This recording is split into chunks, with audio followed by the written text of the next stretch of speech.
Hello guys, in this video I will explain about programmable logic devices, that is a PLDs. Here logic device means it is a logic circuit which is made up with logic gates as the components. అంటే logic device అంటే అర్థము logic circuit అని. ఈ logic circuit draw చేయాలి అంటే compulsory logic gates అనేవి components గా use చేయాలి. ఓకే, మరి సర్క్యూట్ అన్నాం కాబట్టి ఈ యొక్క లాజిక్ గేట్స్ కి మధ్యలో రిలేషన్ ని డిఫైన్ చేసేటువంటిది ఏంటి అంటే basic reference equation Boolean function. ఒక బూలియన్ ఫంక్షన్ ఉంటేనే మనం సర్క్యూట్ ని డెవలప్ చేయగలుగుతాము. కాబట్టి Boolean function SOP form usual గా తీసుకుంటాం మనం. సో బూలియన్ ఫంక్షన్ ఎగ్జాంపుల్ తీసుకుంటే AB dash plus B dash C అనుకుందాము. ఎస్ఓపి ఫామ్ అంటే ఎస్ఓపి అంటే sum of the product form. ఇక్కడ ఈ ఎస్ఓపి ఫామ్ లో ఏ టైప్ ఆఫ్ లాజిక్ గేట్స్ కావాలి? ఇక్కడ ఒక ఎండ్ గేట్ కావాలి, ఏ డాట్ బి డాష్ కాబట్టి ఓకే ఇదొక ఎండ్ గేట్. అలాగే బి డాట్ సి కాబట్టి ఇక్కడ ఇంకొక ఎండ్ గేట్ కావాలి.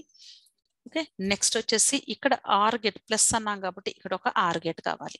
అంటే ఫస్ట్ ఏం చేయాలి? ఇక్కడ ఎండ్ గేట్ ఆపరేషన్ పర్ఫామ్ చేయాలి, అలాగే ఎండ్ గేట్ ఆపరేషన్ పర్ఫామ్ చేయాలి. ఈ రెండింటిని ఈ first level of operation complete అయిన తర్వాత అప్పుడు సెకండ్ లెవెల్ ఆఫ్ ఆపరేషన్ ఇక్కడ ఆర్ గేట్ ఆపరేషన్ పర్ఫామ్ చేస్తాము. అందుకని ఇక్కడ ఫస్ట్ లెవెల్లో అంటే 2 లెవెల్ సర్క్యూట్ ని మనం లాజిక్ డివైస్ కింద డిఫైన్ చేసుకోవచ్చు. ఓకే, ఇక్కడ ఫస్ట్ లెవెల్లో ఎండ్ గేట్స్ యూస్ చేస్తాను, అలాగే సెకండ్ లెవెల్లో ఆర్ గేట్స్ యూస్ చేస్తాను. ఇక్కడ ఎండ్ గేట్స్ అనేవి not only single or two, any number of logic అంటే any number of AND gates ఉండొచ్చు. ఎందుకంటే ఎస్ఓపి ఫంక్షన్ అనేది మనకి ఓన్లీ 2 ప్రొడక్ట్స్ తోనే ఉండదు కదండి.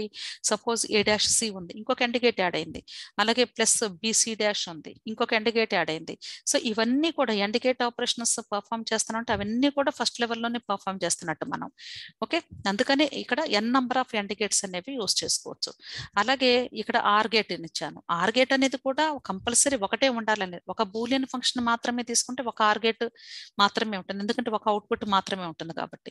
ఒకవేళ 2 ఫంక్షన్స్ తీసుకున్నాను, F1 ఈక్వల్ టు F2 అని తీసుకున్నాను అనుకోండి, అప్పుడు 2 ఆర్ గేట్స్ యూస్ చేసుకోవాలి.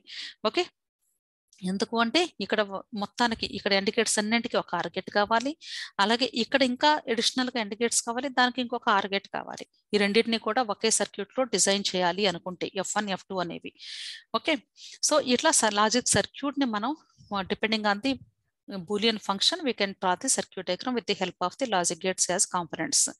అయితే ఇక్కడ ప్రోగ్రామబుల్ అంటున్నారు. ప్రోగ్రామబుల్ అంటే అర్థం ఏంటి అంటే ఇప్పుడు సపోజ్ మీరు సాఫ్ట్వేర్లు తీసుకున్నట్లయితే ప్రోగ్రామ్ అంటే అర్థం ఏంటి అంటే ఒక సపోజ్ సమ్ ఆఫ్ 2 నెంబర్స్ కి ఒక ప్రోగ్రామ్ రాస్తున్నాము అంటే సెట్ ఆఫ్ ఇన్స్ట్రక్షన్స్ అని ఒక ప్రోగ్రామ్ అంటారు కదండి. ఆ సెట్ ఆఫ్ ఇన్స్ట్రక్షన్స్ దేనికి రాస్తామంటే ఒక ప్రాబ్లం తీసుకుని రాస్తాము. ఏంటి ప్రాబ్లం అంటే ఏంటి? జస్ట్ లైక్ ఏ బూలియన్ ఫంక్షన్. అలాగే ఇక్కడ ప్రోగ్రామ్ సపోజ్ ఎగ్జాంపుల్ మనకి ఈజీగా అర్థం కావడానికి సమ్ ఆఫ్ 2 and 3 అనే నెంబర్ తీసుకున్నాము. అంటే సమ్ కి ప్రోగ్రామ్ రాయాలి అనుకుంటున్నాము. ఇప్పుడు సమ్ కి ఒక ప్రోగ్రామ్ 2, 3కి మాత్రమే రాస్తే that is waste of time. అంటే ఏకి బికి కానీ మనం ఒక ప్రోగ్రామ్ రాసామనుకోండి, ఏకి బికి మనం తర్వాత ఏ వాల్యూ అయినా అసైన్ చేసుకోవచ్చు కదండి. అలాగే ఏబిసి ఇచ్చాను, 3 నెంబర్స్ యాడ్ చేయాలి అనుకుంటున్నాను అంటే జనరలైజ్డ్ గా ఒక ప్రోగ్రామ్ రాస్తాం. అంటే ఏంటి? రాసిన తర్వాత మనం ఇక్కడ ఇన్పుట్ ని ఏబిసిని 000 లేదా 001 ఇలా 111 వరకు ఎనీ కాంబినేషన్ అప్లై చేసుకోవచ్చు మనం. అంటే we can edit the input data for the input variables అని అర్థం. ఓకే, సో ఆ ఎడిటబుల్ అటువంటి ఆప్షన్ ఉన్నటువంటి దాన్ని అంటే ఎడిట్ చేసుకోవడానికి వీలవుతుంది కాబట్టి input data that is set to B programmable అని అర్థం. అయితే ఇక్కడ ప్రోగ్రామబుల్ అనేది ఎలా అర్థమవుతుంది సర్క్యూట్ డయాగ్రామ్ లో అంటే ఇదంతా కూడా ఒక లాజిక్ డివైస్. లాజిక్ డివైస్ లో ఎలా చూపించగలుగుతాం అంటే ఎక్కడైతే మనం ప్రోగ్రామ్ ని అంటే ప్రోగ్రామింగ్ చేయాలి అనుకుంటున్నామో అంటే ఎడిట్ చేయాలి అనుకుంటున్నామో there you have to show with the help of switch. అంటే స్విచ్చింగ్ అనేది కానీ మనం అప్లై చేసాము, సింబల్ అప్లై చేసాము అంటే ఆ 2 పాయింట్స్ మధ్య కనెక్షన్ ఈ రెండింటి మధ్యలో మనం ఎడిట్ చేస్తున్నాము అని అర్థము. అలాగే ఈ స్విచ్ ఎలాగైనా కనెక్ట్ చేసుకోవచ్చండి, లేదంటే ఇంకొక మోడల్ వచ్చేసి ఇలా కూడా మనం ఇవ్వచ్చు. ఏ సింబల్ ఇచ్చినా సరే నో ప్రాబ్లం. ఓకే, అయితే ఇక్కడ మనం ఈ పిఎల్డీస్ ని 3 టైప్స్ కింద డివైడ్ చేసాము. దేన్ని బట్టి డివైడ్ చేసామంటే ఈ ప్రోగ్రామింగ్ అనే కాన్సెప్ట్ బేస్ చేసుకొని పిఎల్డీస్ అంటే ప్రోగ్రామబుల్ లాజికల్ డివైజెస్ ని 3 టైప్స్ కింద డివైడ్ చేసేసాం. The first one is prom. Prom means programmable read only memory. Read only memory అంటే అర్థం ఏంటి?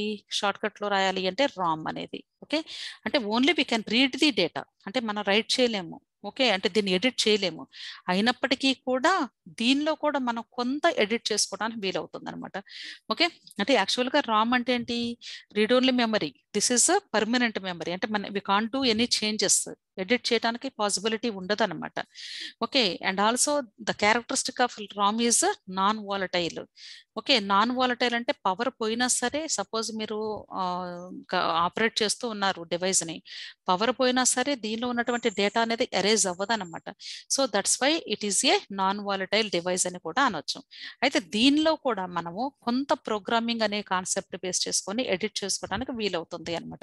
అంటే రామ్ లో కూడా డిఫరెంట్ టైప్స్ ఉన్నాయి మనకి. ఈ ప్రామ్ ఉంది, ఈ రామ్ ఉంది. అంటే ఈ పర్మనెంట్ డేటాని కూడా ఎలక్ట్రికల్ సిగ్నల్స్ లేదా అల్ట్రావైలెట్ సిగ్నల్స్ పంపించి మనము ఈ యొక్క డేటాని ఎరేజ్ చేసుకోవటం అలా ఛాన్సెస్ ఉంటాయి అన్నమాట. కాబట్టి దీన్ని యాక్చువల్గా అయితే రామ్ అనేది పర్మనెంట్ గా ఉంటుంది, only we can read, but we can delete the data or we can edit the data with the help of the electrically, అంటే ఎక్స్టర్నల్ సోర్సెస్ యూస్ చేసి మనం దీన్ని చేయొచ్చు, ఎడిట్ చేసుకోవచ్చు. అలాగే ఇక్కడ కూడా ప్రోగ్రామబుల్ అన్నాం కాబట్టి there is a chance to edit the data in this also. Okay, that's why this is set to be PROM అంటారు. అయితే ఈ ప్రామ్ లో కూడా సేమ్ మన లాజిక్ సర్క్యూట్ వచ్చేసి ఒక బూలియన్ ఫంక్షన్ కి రిఫరెన్స్ గానే ఉంటుంది కాబట్టి ఎండ్ గేట్స్ ఆర్ గేట్స్ ఉంటాయి. అయితే ఇక్కడ ఎండ్ గేట్స్ అనేవి ఫిక్స్డ్ గా ఉంటాయి ఈ ప్రామ్ లో వచ్చేసి. ఓకే, ఇవి ఫిక్స్డ్. దేనిలో, ప్రామ్ లో.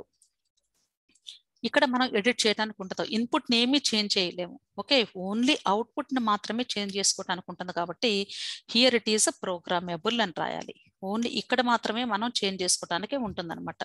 ఓకే, ఇన్పుట్ ని మనం చేంజ్ చేయలేము, ఎందుకంటే దిస్ ఇస్ ఫిక్స్డ్ అనమాట. Only we can read the data, ఉన్నదాన్ని మాత్రమే తీసుకోగలం, కానీ ఇన్పుట్ ని we can't do change. Okay, next ఇక్కడ ఆర్ గేట్స్ అని మాత్రం ప్రోగ్రామ్ చేసుకోవచ్చు. Okay, next this is about prom. అలాగే పిఎల్ఏ అన్నారు. పిఎల్ఏ అంటే ఏంటి, ప్రోగ్రామబుల్ లాజిక్ యారే. ప్రోగ్రామబుల్ లాజిక్ యారే అంటే అర్థం ఏంటంటే, పిఎల్ఏ అంటే దీనిలో రెండింటినీ మనం ఇక్కడ ప్రోగ్రామ్ చేసుకోవచ్చు. ఓకే, దీన్ని ప్రోగ్రామ్ చేసుకోవచ్చు, అలాగే దీన్ని కూడా ప్రోగ్రామ్ చేసుకోవచ్చు. అంటే ఇక్కడ స్విచెస్ అనేవి అప్లై చేసుకోవచ్చు, అలాగే ఇక్కడ స్విచెస్ అనేవి అప్లై చేసుకోవచ్చు. ఇక్కడ ఫిక్స్డ్ అన్నాం కదండి, ఇక్కడ స్విచెస్ అప్లై చేయడానికి లేదు. ఓకే, మరి ఇక్కడ ఏ టైప్ ఆఫ్ ఎండ్ గేట్స్ అంటే ఏంటి, ఇక్కడ మనం ఓన్లీ ఎండ్ గేట్సే తీసుకోము. ఎండ్ గేట్స్ ఫిక్స్డ్ అంటాం. ఫిక్స్డ్ ఎండ్ గేట్స్ ఏ సర్క్యూట్ లో ఉంటుంది, మనకి డీకోడర్ లో ఉంటుంది. ఓకే అండి, డీకోడర్ లోనే మనకి ఎండ్ గేట్ అంటే, ఇప్పుడు సపోజ్ మీరు ఒక చిన్న ఎగ్జాంపుల్ తీసుకుందాం, 2/4 డీకోడర్ తీసుకుందాం. 2 ఇన్పుట్స్ ఉంటాయి, ఇక్కడ 4 అవుట్పుట్స్ స్టాండర్డ్ గా ఫిక్స్డ్ గా ఉంటాయి, 0 1 2 3. ఇప్పుడు ఏబి అనేవి ఇన్పుట్స్ అనుకోండి. So here it is A bar B bar, this is A bar B, this is AB bar, అలాగే ఏబి లాస్ట్ కేసు. ఓకే, 0 0 0 1 1 0 1 1. ఇవి ఫిక్స్డ్, వి కాంట్ చేంజ్ అనమాట. ఓకే, సో అందుకని మనం ఎప్పుడు కూడా ప్రామ్ లో కంపల్సరీ డీకోడర్ ని ఇక్కడ యూజ్ చేయాలి. ఇక్కడ వచ్చేసి ఆర్ గేట్స్ యాజ్ యూజువల్ గా ఈ స్విచెస్ ద్వారా ప్రోగ్రామింగ్ చేసుకోవచ్చు. అలాగే ఇక్కడ పిఎల్ఏ తీసుకున్నాం అనుకోండి, బోత్ ఆర్ ప్రోగ్రామబుల్. ప్రోగ్రామబుల్ అంటే ఏంటి, మనం ఎండ్ గేట్స్ కి స్విచెస్ ఇస్తాము, ఇక్కడ కూడా స్విచ్చింగ్ అనేది తీసుకోవచ్చు. నెక్స్ట్ వచ్చేసి పిఏఎల్ లో ఏంటంటే జస్ట్ రివర్స్ అనమాట, ప్రామ్ కి రివర్స్. ఇక్కడ ప్రోగ్రామ్ చేసుకోవచ్చు, ఇక్కడ వచ్చేసి ఫిక్స్డ్ గా ఉంటాయి. Okay, so depending on the programming of the corresponding logic gates, the program or PLDs are divided into 3 types. The first one is proms, PLA and PAL. So ఇప్పుడు ఈ దీన్ని base చేసుకొని మనం ఇక్కడ నెక్స్ట్ ప్రాబ్లమ్స్ వచ్చేసి ఈ prom, PLA, PIL designs, అంటే combinational circuits లో మనం ఎలాగైతే సర్క్యూట్స్ ని డిజైన్ చేస్తామో అలాగే ఇక్కడ కూడా కాన్సెప్ట్ మీద బేస్ చేసుకొని ఇక్కడ using these devices we can design the circuit diagrams. Okay, in the next video I will explain every PLD with one example. Okay, thank you. ఈ కాన్సెప్ట్ మీకు అర్థమైతే తప్పకుండా ఈ ఛానల్ సబ్స్క్రైబ్ చేసుకోండి, మీ ఫ్రెండ్స్ కూడా షేర్ చేయండి, లైక్ చేయండి. Thank you.